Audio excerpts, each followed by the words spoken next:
Hello, and welcome to Healthy Living. I'm Dr. Pelto, and I have Dr. Nina Rosano here. She is in the Department of Endocrinology and Diabetes at UMass. Welcome, Dr. Rosano. Thank you. Pleasure to be here. Pleasure to be here. Thank you for joining us. So we're going to talk a little bit about diabetes and obesity. And kind of, is there a connection between diabetes and obesity? Let's start on kind of how does that work? Yes, it's a great connection. I mean, it's yes, diabetes and obesity quite connected. If you take a look at United States map and see the distribution of people who are affected by obesity, you will probably map the same, like distribution in diabetes. At this moment, 29 million of adult Americans affected by diabetes, and about 65% of adult population in the United States affected by overweight and obesity. And unfortunately, CDC predicted 1 of 5 adult Americans will be affected by diabetes by year 2030. Wow, 1 in 5. 1 in 5. Okay, so then as an endocrinologist, you kind of have a special interest in helping people with weight loss as well, with obesity. Is that correct? Yes. My practice as an endocrinologist shaped my interest in the area of obesity and its metabolic complications such diabetes. And when I practice, I'm a part of the group at the Diabetes Center of Excellence at UMass, taking care of patients with diabetes. And I run metabolic weight loss program with Department of Endocrinology. Okay, so that's a big word, metabolic weight loss. So for those that are watching that are local, define that for us, metabolic weight loss. I'll start with definition of obesity. Yeah. Obesity is defined by excess of weight for the person. When a person weighs too much for their health. Okay. For his or her health. And basically we're looking at ratio between weight and height that's defined by BMI. And when we looked at obesity in current times, we try to pull away ourselves from the previous dogma that energy balance, it's a ratio between how much calories in and how much calories out, and apply current scientific evidence that obesity is a complex disease that comes with multiple different factors. Okay. So therefore, when patients come to our clinic, we try to focus on metabolic abnormalities that potentially brought patient to the state of extra weight. Okay, so just to kind of, for those that are watching, is it diabetes happens first and then people gain weight, or does the weight loss happen and then diabetes, or it can happen either way? It's a good question. In reality, weight probably will be the first sign, especially for patients affected by type 2 diabetes. Initially, people start gaining weight, not feeling well, not feeling enough energetic to exercise, start craving more for food, or feeling fatigue and feeling that food will give them relief and more energy. And then, unfortunately, through the gene penetrance or family history predisposition, they end up to be, unfortunately, developing pre-diabetes and then diabetes. And if you probably know statistics right now, 86 million people in the United States, unfortunately, are affected by pre-diabetes. Okay, so let's define, for those that are listening here, maybe they're a little bit overweight, what's going to make that determination they're going to be pre-diabetic? Is their doctor going to come in someday and just say, I'm sorry to say you're pre-diabetic? Can I look at you and see you're pre-diabetic, or is it a test that you would get? Yes, there are multiple different ways how you can diagnose a patient with pre-diabetes, but again, it could be quite silent and people may not have any symptoms. When you come to primary care physician, always like important to recognize that if you fatigue and concerned about it, if you start gaining more weight, and explain it to your primary care physician, or even you feel hungry all the time, craving for sugars, you end up to be having problem with potentially with insulin. So primary care physicians or any other primary providers can definitely do easy checks.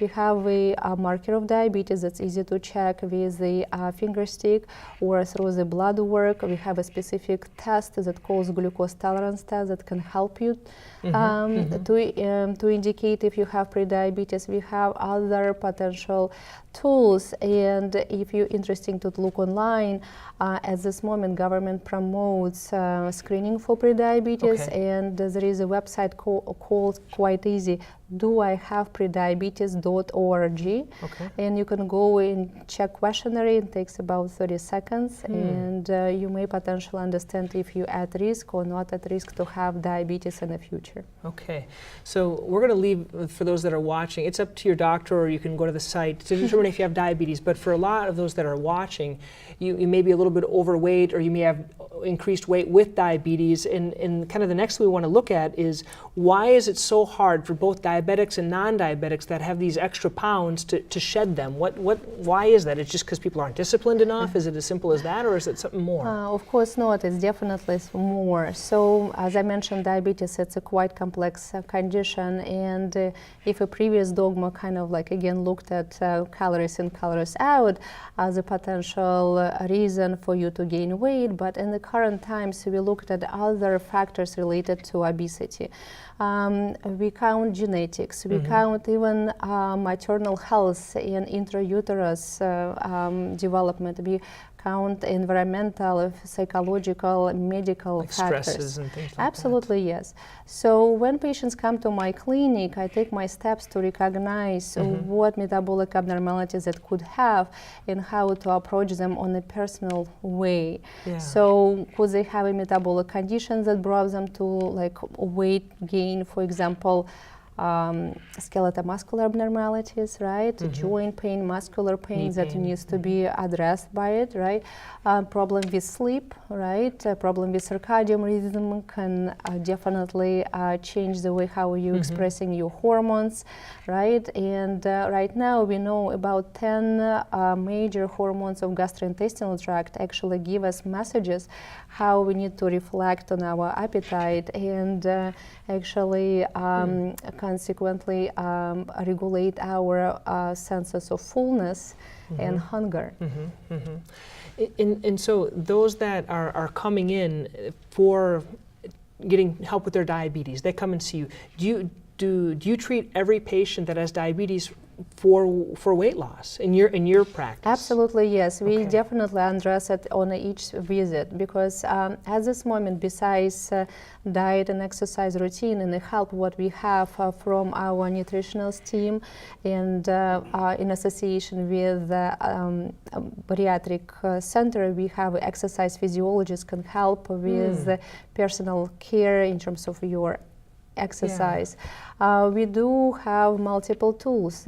We have medications that help you not only regulate blood sugars but also to lose weight, and we do work with a psychologist who help us to identify psychological problem and provide cognitive therapy. Wow, so it sounds like it's not just you. It's a team. I think you mentioned exercise physiologist, a psychologist, an endocrinologist, a nutritionist, and bariatric surgeons. And for those that are maybe watching, they didn't know. Is this something that it's available to anyone with insurance? Like if most people, they just don't know it exists, maybe, right? Yeah, majority of times, yes. Even government insurance as a Mass Health and Medicare provides sufficient amount of coverage for number one care for diabetes because it's a quite significant disease that can lead to significant disease that can lead to severe complication as a cardiovascular problems, as a heart attack and stroke. In terms of medication, sometimes insurances have limitations, but we try to find a creative way to find the way how to treat our patients based upon their needs and their insurance coverage. Okay. And for those patients of yours that have been successful with weight loss long term, because there are short-term successes and long-term, what are the characteristics of those that have been successful long term in your practice? There are multiple different things that brings people to great success. First, probably nice bonding with the medical team gives him more medical support and knowledge. And when you grow with knowledge, you start to open up a little bit more and recognize your problems and end up to be addressing them. So the most successful story counts with the number one, following directions in terms of what to take for diabetes, how to take a diabetes, how you take medication and measure your sugars.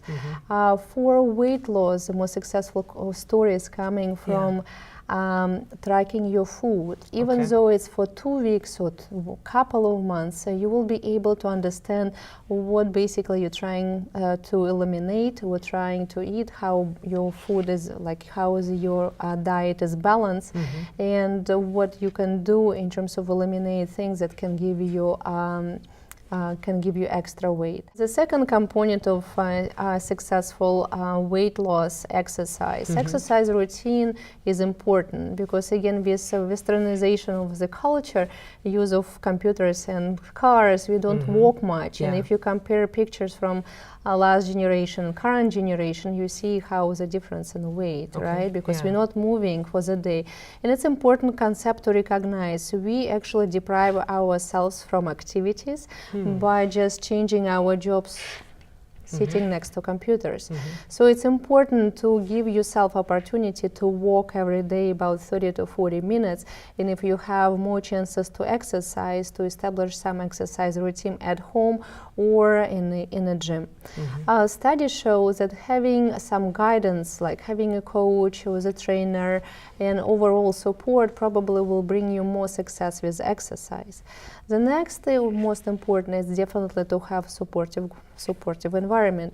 If you have healthy supportive environment, if your family members for your weight loss, if you're trying to promote not giving you a cake for your birthday when you have diabetes, but giving you like something membership to the gym. Yes, or I wouldn't want that, but okay. Yes, or like again dumbbells, or even like again stretching, like exercising ropes. It probably will be a better investment and give you more motivation. So in always, like, it's nice to think positive that you can do it, believe it yourself, and we see the stories when people had on a low self-esteem, no motivation, but kind of the change, they start think about, I would like to live and be healthy until my grandparents get graduated from high school, or my daughter get married, and then gives them kind of a positive hope and motivation, and things like that. Okay, and now the big question for those that are watching is, once they lose the weight, let's say they do well, they lose, is it typical 30, 40, 50 pounds, or over time, over years, people can lose that amount? It depends what baseline you're coming from. So right now we're fortunate that we're not measuring number on a scale, that we're measuring a percentage of the weight loss. The current recommendation from Obesity Society and American Health Association Task Force recommend to lose 5% of your initial body weight in 6 months. Okay. So for who would like to lose more, it's probably not healthy to get into rapid weight loss, because unfortunately you might regain weight gain. So the reason for losing it too quick is because there's a rebound effect. It can you can regain. Yeah, weight regain has a lot of specific issues related to metabolic velocity and metabolic adaptation. It's very hard for patients to adjust to ideas that they're lighter and eat accordingly to their new weight needs, basically addressing their metabolic velocity, basic metabolic velocity. For patients with rapid weight loss, it's important to think about basic metabolic velocity and therefore adjust their diet based upon their current weight. The same applies to physical activities. People sometimes don't realize that metabolic adaptation of the muscular exercise can potentially decrease the amount of burning calories while you're exercising. And I typically suggest my patient when they feel like they're already doing like very well as athlete, and at that point it's probably important to change exercise routine just to incorporate other muscular groups in their activities. Yeah. It will promote weight stability and decrease chances to regain weight. Yeah. Now, I think your practice is a little bit not different, but you have a greater interest in the aspect of weight loss. And how did you develop that? I know you at first internal medicine and then endocrinology, and not all endocrinologists are really interested as you are in weight loss. What made you interested? Have you always been interested in weight loss, or? No, I think as a practice as a endocrinologist shaped me up prior to coming back to UMass, because I was trained in UMass for my postgrad for internal medicine and fellowship.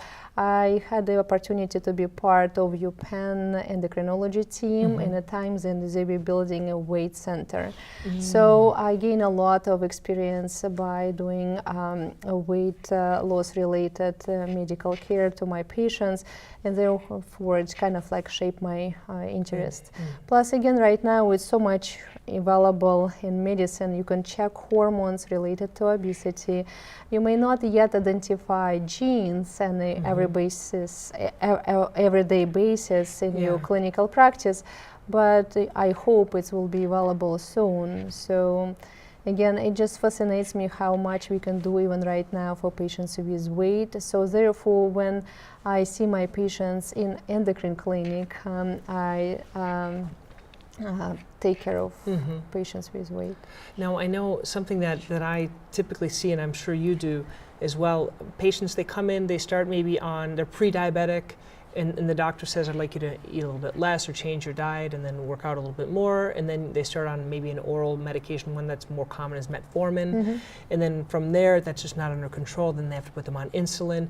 This whole kind of step upward progression, have you seen this kind of step down and kind of getting off the insulin and getting off the metformin? And so is there hope for people? I guess I'm trying, I know it's a case by case, but is there? Absolutely, yes. So in our Diabetes Center of Excellence, I think we totally recognize how weight affects diabetes, how weight decreases the quality of life of our patients with diabetes, and we try to